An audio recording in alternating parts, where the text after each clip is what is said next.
రాజకీయాల్లో నాయకులు చాలామంది ఉంటారు.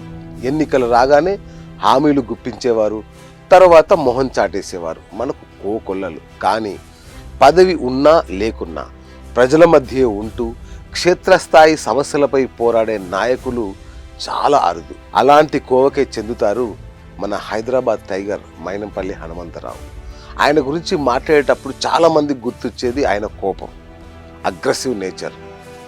కానీ ఆయన ట్రాక్ రికార్డు గమనిస్తే మాత్రం ఆ అగ్రెషన్ వెనుక ఒక అద్భుతమైన డెడికేషన్ కనిపిస్తుంది.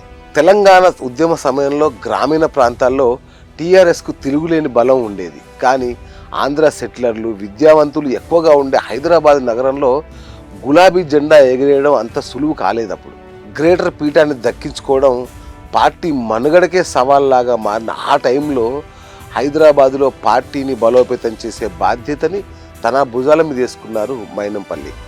ఆ సమయంలో అప్పటి అధికార పార్టీ వర్కింగ్ ప్రెసిడెంట్ కేటీఆర్ ప్రచారంలో తనములకలై ఉంటే, తెర వెనుక ఉండి క్షేత్రస్థాయి వ్యూహాలతో స్థానిక నాయకత్వ పటిమతో క్యాడర్ను నడిపించి సీట్లు గెలిపించిన అసలైన కింగ్ మేకర్ మైనంపల్లి అని చెప్తుంటారు చాలామంది రాజకీయ విశ్లేషకులు. ఒక సామాన్య గల్లీ స్థాయి నాయకుడిగా మొదలైన ఆయన ప్రస్థానం ఒక్క రోజులో నిర్మించుకున్న సామ్రాజ్యం కాదిది. రాజకీయాల్లో ఆయనకు ఎవరూ పూలపాన్పు పరచలేదు. మైనంపల్లి కష్టపడి పైకొచ్చిన నాయకుడు. ఆయన ఎదుర్కొన్న ఆటుపోట్లు అన్నీ ఇన్ని కావు. 1998లో టీడీపీలో చేరిన మైనంపల్లి పార్టీలో చురుకైన నాయకుడిగా తనకంటూ గుర్తింపు తెచ్చుకున్నారు. ఆయన నాయకత్వ పటిమను గుర్తించిన అధిష్టానం ఉమ్మడి మెదక్ జిల్లా అధ్యక్ష బాధ్యతల్ని అప్పగించింది. 8 ఏళ్ల పాటు జిల్లాలో పార్టీని బలోపేతం చేసిన ఆయన రాజకీయాల్లోకి వచ్చిన 10 ఏళ్లకు కానీ చట్టసభల్లో అడుగుపెట్టలేకపోయారు. 2008 ఉప ఎన్నికల్లో రామాయంపేట నుంచి తొలిసారి ఎమ్మెల్యేగా గెలుపొందారు. ఆ తర్వాత 2009లో మెదక్ ఎమ్మెల్యేగా, 2017లో ఎమ్మెల్సీగా, 2018లో మల్కాజిగిరి ఎమ్మెల్యేగా గెలుపొందారు. అయితే ఈ ప్రయాణంలో సవాలు లేకపోలేదండోయ్. 2014లో మల్కాజిగిరి లోకసభ స్థానానికి పోటీ చేసి ఓటమి చవి చూసినా ఆయన ఏనాడు వెనకడుగు వేయలేదు. ప్రజల మధ్యనే ఉంటూ తన బలాన్ని మరింత పెంచుకున్నారు కూడా. మైనంపల్లి తత్వం గురించి చెప్పాలి అంటే ఒక మాట ఖచ్చితంగా చెప్పాలి. ఆయన కుడి చేత్తో చేసిన దానం కానీ సాయం కానీ ఎడమ చేతికి తెలియకూడదు అనుకుంటారు, చెప్తారు కూడా. మన దగ్గరకు వచ్చే చాలామంది నాయకుల సంగతి తెలుసు కదా, చూద్దాం, చేద్దాం, రేపురా, ఎల్లుండిరా అని తిప్పుకుంటారు. కానీ మైనంపల్లి స్టైలే వేరు. కష్టంలో ఉన్నారు ఎవరైనా అంటే తక్షణం ఆ క్షణం స్పాట్లోనే న్యాయం జరగాలనే తత్వం ఆయనది. ఆయన కోపం ఆయనకున్న చిత్తశుద్ధికి అద్దం పడుతుంది. మల్కాజ్గిరి ప్రాంత రూపురేఖలు మార్చడంలో ఆయన చేసిన గ్రౌండ్ వర్క్ నిజంగా అసామాన్యం. మల్కాజ్గిరి అనగానే ఒకప్పుడు గుర్తొచ్చేది ఏంటయ్యా? ట్రాఫిక్ కష్టాలు, రైల్వే గేట్ల పద్మవ్యూహాలు.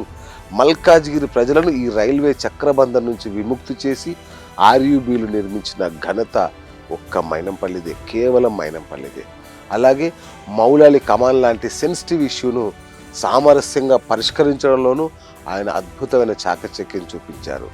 అల్వాల్, మల్కాజ్గిరి పరిసరాల్లో డ్రైనేజీ, మంచినీటి సమస్యల పరిష్కారానికి ఆయన చేసిన కృషి మామూలుది కాదు.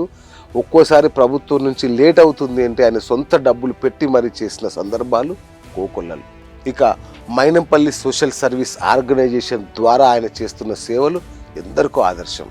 పేదలకు వైద్యం, అనాథ పిల్లలకు చదువు, దివ్యాంగులకు ఆర్థిక సాయం, ఇలా ఆపదలో ఉన్న వారికి తక్షణ సాయం అందించేది ప్రజల గుండెల్లో నిలిచిపోయిన నాయకుడు మాత్రం మైనంపల్లి. ఒకవైపు హైటెక్ రాజకీయాలు చేస్తూ సామాన్యుల కాలనీల సమస్యల్ని గాలికి వదిలేసిన నాయకులను మనం ఎంతో మందిని చూసాం.